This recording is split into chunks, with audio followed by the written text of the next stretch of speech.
I am Reed, just a normal 27-year-old guy talking about building wealth and getting your life together in your 20s. If there is one thing I've noticed throughout my 20s, it is that so many people make this critical yet easy to avoid mistake, and it traps them in a system where they are unable to escape. Over 60% of Americans live paycheck to paycheck, unable to cover surprise expenses or break out of their predicament. So how does this happen? Once you get there, it is tough to escape. So how can we avoid this? Hey everyone, Reed here, and I want everyone to not just survive, but thrive. In Today's Complex World, and today on Read Wednesday, the show where you send me emails asking a question about life and I respond to them, we'll be discussing how we can thrive from a financial perspective in our 20s. So let us get right into it. Here's our question. Hello. This might be a pretty straightforward and obvious topic to anyone financially literate. But could you cover the importance of living below your means in your 20s, whether that be fresh out of college or just move somewhere, while also maintaining a solid standard of living and quality of life? Thanks, Sent from my iPhone. Well, thank you, Sent from my iPhone, and I think this is a super important topic to discuss since the majority of my viewers are in their 20s. A lot of them in their early 20s, so I am going to tell the story of my cheapness and how living below my means gave me a degree of financial freedom later in my 20s,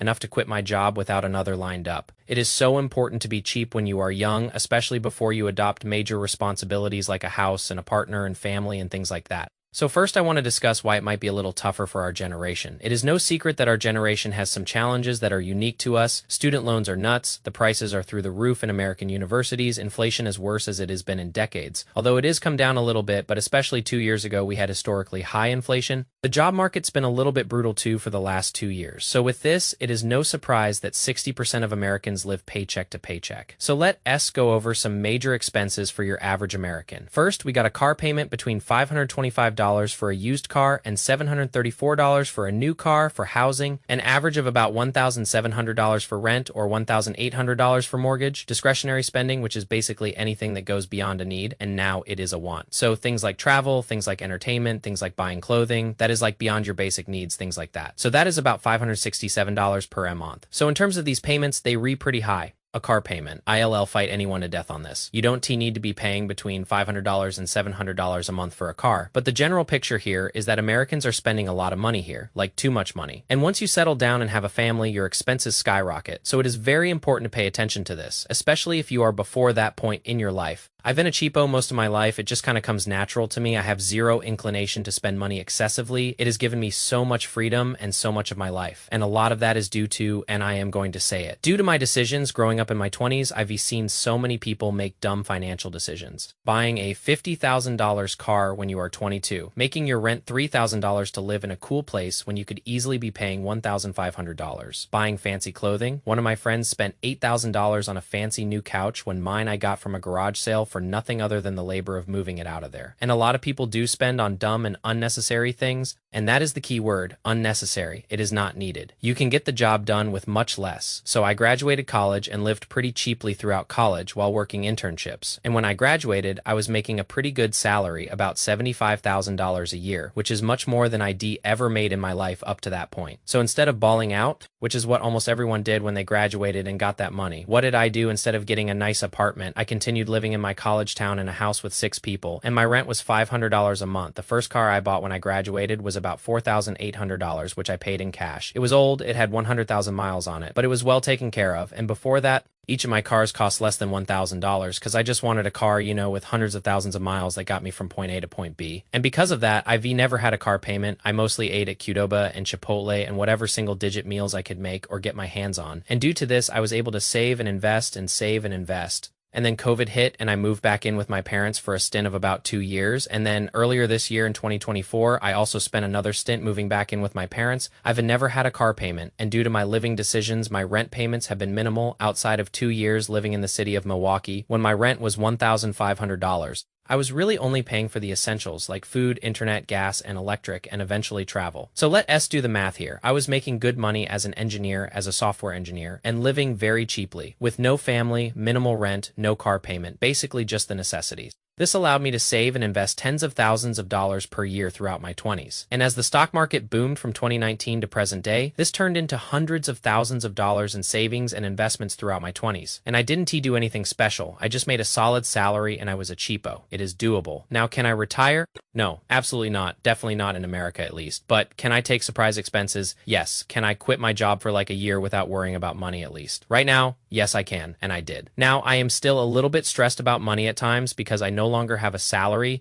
living on small paychecks from stock dividends and YouTube, but I am in a low cost of living country right now. So I am fine for the time being, and this freedom was allowed because of the decisions I made in my 20s because of this lifestyle. It has given me peace and my peace of mind and freedom, and I prioritize experiences over things, and I never bought dumb underscore underscore. So do I regret living like this? My first answer is hell no, sure. Maybe I missed out on some fun things, or maybe some people thought I was a loser because of how cheap or crappy my stuff was, or because I had holes in my socks. But I am happy with how it turned out. Now, what should we be spending our money on? So I never say to anyone not to spend on something if it significantly increases your quality of life, your health, learning, stuff like that, things like a good mattress. Good shoes, good glasses, a gym membership, healthier food, good insurance, cool books or courses to learn things. Stuff like that is great. I mean, you want to buy stuff that improves your life. Like, think of a mattress. If you have a terrible mattress, you are going to be angry the whole day because you slept bad. Like, that is something you want to make. It is a good investment. Same thing with like buying good shoes. You are comfortable, good glasses because your eyes are important,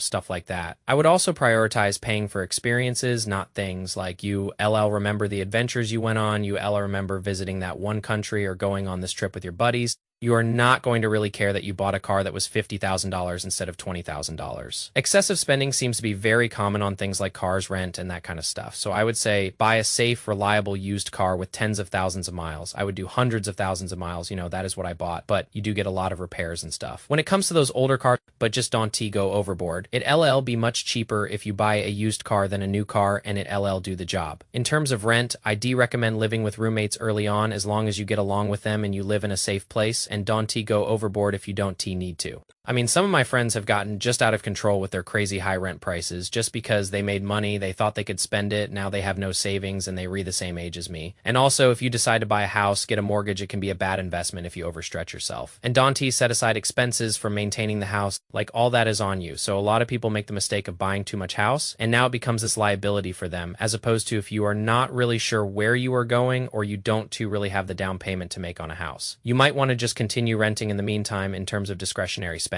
You do want to have fun, you want to buy cool things, but just don't go overboard like old iPhones still work for a while. You don't need a super crazy couch, you don't need designer clothing, screw that stuff. A lot of this depends on what you make too. So obviously for the high earners listening to this, you have some leeway. Like just be smart with your money, don't spend all of it. For the common man, it is possible to accumulate money just by being cheap, and I think I am a living example of that. I've seen people who you make $60,000 a year, you can save way more than someone making $200,000 a year if they respending all of it. So for the people in their 20s with no kids or family, you are really in a unique position. Your dollars invested right now, especially if you are really early 20s, are so powerful. I mean, $1 invested could become $22 when you account for investing in compound interest. So saving while you are young should be extremely high priority. And the tragedy is that most people don't realize this until it is too late. Once you have family and kids, if you weren't careful to that point, you kind of might be trapped in this cycle of living paycheck to paycheck because your expenses are so high, you are providing for more than just yourself. A lot of my friends have kids, which is awesome and amazing, and I definitely want that in the next few years. It just elevates your responsibility and limits the risk you can take. If you aren't in a position to save,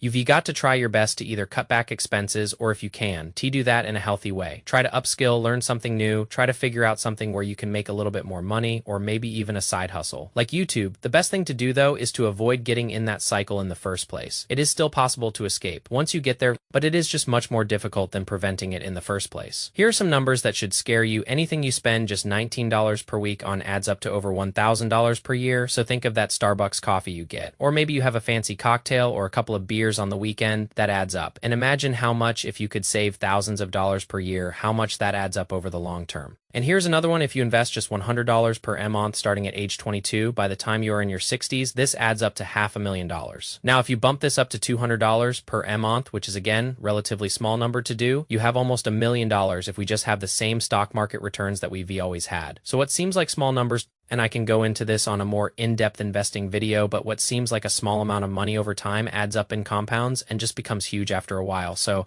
I don't know what your guilty pleasure is, but maybe think about cutting it out or reducing it. I mean, expensive coffees, alcohol, something bigger. Maybe you just don't need it. This emphasizes the importance of starting early, starting saving and investing when you are young as opposed to waiting. Most people realize this when it is too late. You invest early and often from a young age. It can turn into some big-time numbers. Start as early as you can, and I can make more videos on investing. But the short answer is yes. It is super important to live below your means as long as you are healthy about it. You are not putting yourself in danger or your health in danger. But doing this has given me a degree of freedom, and it can for you as well. Just don't buy dumb stuff, don't buy expensive coffees, too much alcohol, stuff like that. So there you have it for this episode of Read Wednesday. Let me know what you think and send me any more emails with your questions. Been loving this show. Hope I can do many more, and have a good rest of your day, everyone. Peace out.